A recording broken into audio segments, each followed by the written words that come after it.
The reason the believers are looking like victims on earth is because their fellowships are wrong. They are either in the Old Testament fellowship or they are fellowshipping in the Gospels. Because the Gospel has eyewitness accounts. And some of the teachings there is under the law. Because when you are looking at the Gospel, you must separate the new from inside of it. Just like you must sieve the scriptures, you must sieve the Gospel. The scriptures has to be sieved for you to see the prophecies of Christ and the law of Moses. The Gospel must be sieved for you to see the revelation of Christ and the things that were under the law. So your fellowship. Now, I'm talking about it, and I want to round up here. Imagine that your father was very rich,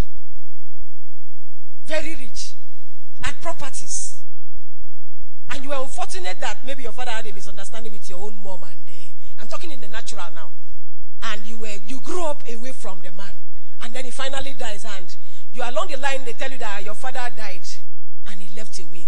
And unfortunately, your mother did not train you to read and write.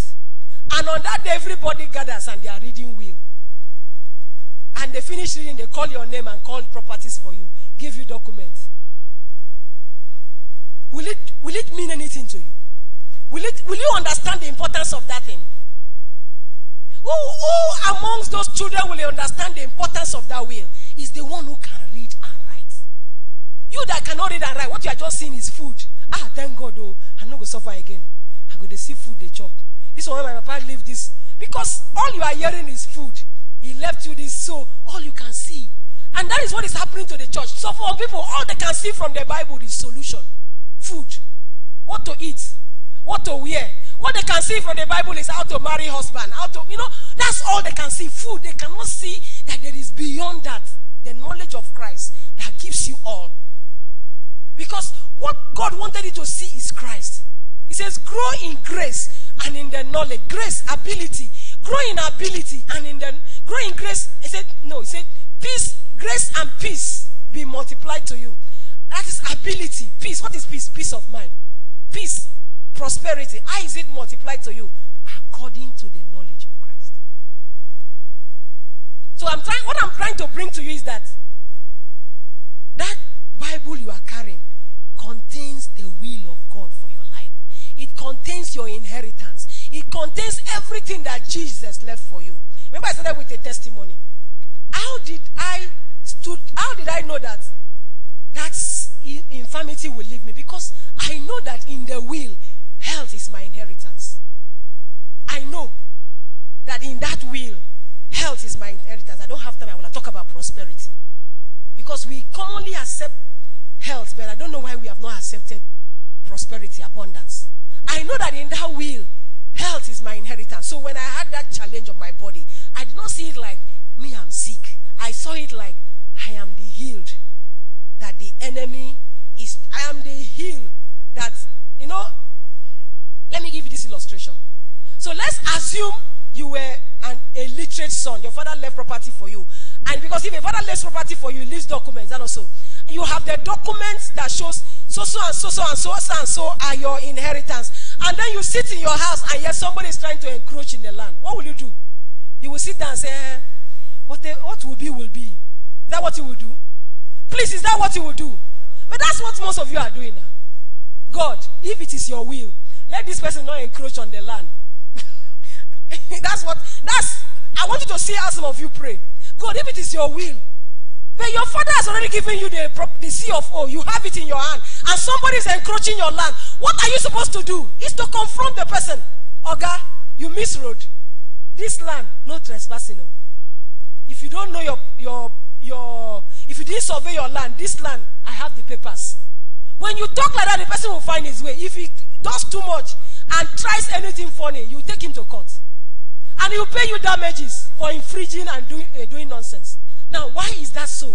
The person he knows the will.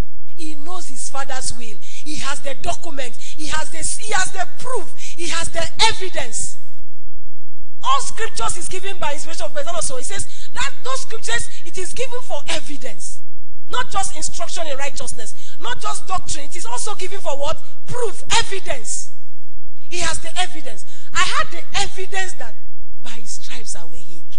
So my body cannot tell me what I have. I have the evidence that Jesus was made poor for me. I don't have to live poor. I will live rich on it. I have the evidence. So this evening I came to do just one thing. Why do you see a believer's life different from the model? Because our model, what we are modeled from, our mold, what we are formed from, we are formed in the same image and likeness of Christ. What makes the difference is the fellowship. When the believer fellowships with the law of Moses, it will produce a different result, because your fellowship determines your work and your results. But when the believer fellowships with the epistles, the revelation of Christ, when the believer can rightly separate within the scriptures the prophecies of Christ, within the gospels, the revelations of Christ, if he can separate it and make that his fellowship, his work will look like Christ and his result will look like Christ. Let us pray. I prayed a prayer. I asked us to pray a prayer this morning, and this evening I want you to pray that prayer again. That in this season where the teaching, Jesus, the explanation of all things is coming, that God will flood your mind with light. Every dark area of your life will give way to light. You will understand how to walk in divine health. You will understand how to prosper on earth. It will not be a thinking. You will understand how to operate victory. Because Jesus, you are created in his mold. Victory is the life of Jesus, not defeat. You will understand how to live above circumstances and situations, and nothing will put you under anymore. Can you imagine Jesus being depressed? Can you imagine? Can you imagine Jesus panicking? If you look at the Gospels, you can never see that. He never panicked. He was never depressed. Kalebo sekata.